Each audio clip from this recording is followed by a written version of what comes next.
حیثیت ہی کیا ہے، اور وہ جانور کتنا بڑا ہوگا جو زمین جیسے بڑے بڑے سیاروں کو ایک ہی لقمے میں کھا سکتا ہے۔ ہم آپ کو ایک اور جانور کے بارے میں بتاتے ہیں جس کا ذکر قرآن کریم میں آیا ہے اور حدیث نبوی صلی اللہ علیہ وآلہ وسلم میں بھی ملتا ہے، اور اس جانور کو اللہ تعالیٰ نے قرآن مجید میں دابۃ الارض کے نام سے جانا گیا ہے، جس کا تعارف اللہ تعالیٰ نے دابۃ الارض کے نام سے کیا، یعنی زمین کا جانور۔ اور یہ جانور قرب قیامت میں ظاہر ہوگا، اور جب قیامت آنے والے ہوگی یہ جانور نہایت ہی عجیب و غریب قسم کا جانور ہوگا، اور اس کے اندر تمام جانوروں کی مشترکہ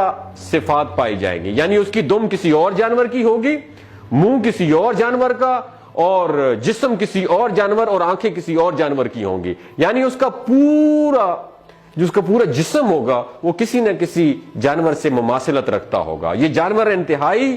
تیز رفتار ہوگا اور ان آبادیوں کا چکر کاٹے گا جہاں پہ اللہ رب العزت کے نافرمان لوگ موجود ہوں گے، اور ان آبادیوں کے گرد چکر کاٹ کے یہ بھاگتا ہوا غائب ہو جائے گا۔ بہت سارے لوگ اس جانور کا پیچھا کرنے کی کوشش کریں گے، لیکن یہ جانور کسی کے ہاتھ نہیں آئے گا، اور جیسے ہی یہ اچانک ظاہر ہوا تھا ویسے ہی یہ غائب ہو جائے گا۔ اس جانور کو بھی حدیث مبارکہ میں اللہ رب العزت کی نشانیوں میں ایک نشانی قرار دیا گیا ہے، اور یہ کہا گیا ہے کہ یہ جانور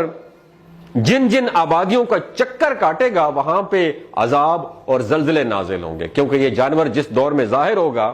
اس وقت زمین پہ مومنین کی تعداد بہت کم ہوگی، اور زمین پہ فاسق، فاجر اور کفار اقوام کی اکثریت ہوگی۔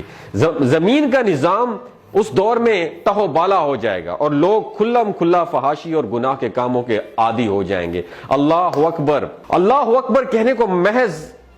ایک لفظ ہے، لیکن اس کی حقیقت اس قدر بڑی ہے کہ اگر ہم اس کے بارے میں غور کرنا شروع کر دیں تو ہمارا دماغ جواب دے جائے، لیکن اس لفظ کی عظمت اور اللہ رب العزت کی کبریائی بیان نہ ہو سکے۔ اللہ رب العزت اپنے بارے میں قرآن مجید میں ارشاد فرماتا ہے کہ میں جب کس کام کا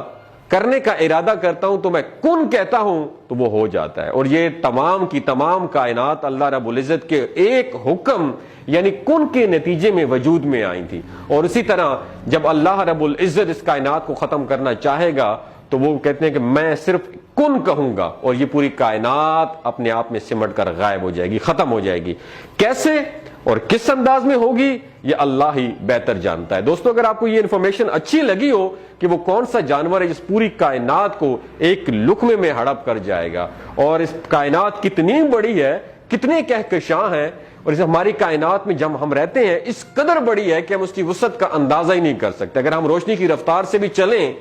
جو کہ 3 لاکھ کلومیٹر فی سیکنڈ ہے،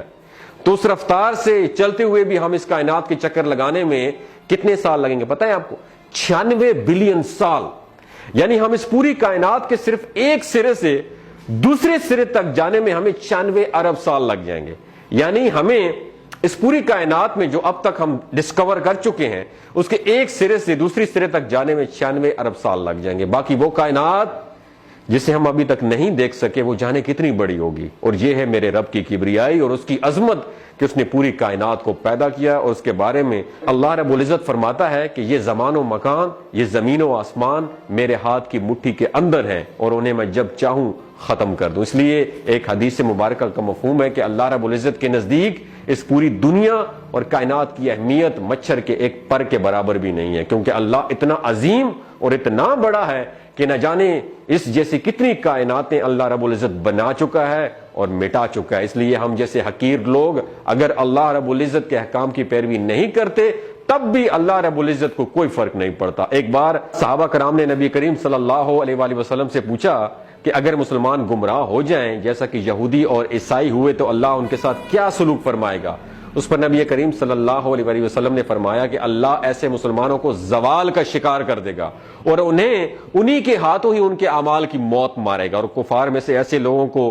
سامنے لائے گا جو اللہ پر ایمان لانے والے اور اس کی اطاعت کرنے والے ہوں گے۔ اللہ رب العزت سے دعا ہے کہ وہ ہمارا ایمان سلامت رکھے اور ہمیں احکامات پر چلنے کی توفیق عطا فرمائے، ہمیں ایمان کی طاقت عطا فرمائے کہ جس سے ہم اللہ کے احکامات کی خوشی خوشی پیروی کر سکیں، ہمارے ذہنوں میں دوزخ کا ڈر اور جنت کی محبت نہ ہو بلکہ فقط اللہ رب العزت کی رضا کا شوق ہو۔ اگر آپ کو یہ ویڈیو اچھی لگی ہو تو اسے ضرور شیئر کیجیے گا، اپنا اور اپنے ساتھ جڑے رشتوں کا خیال رکھیے گا۔ اللہ حافظ۔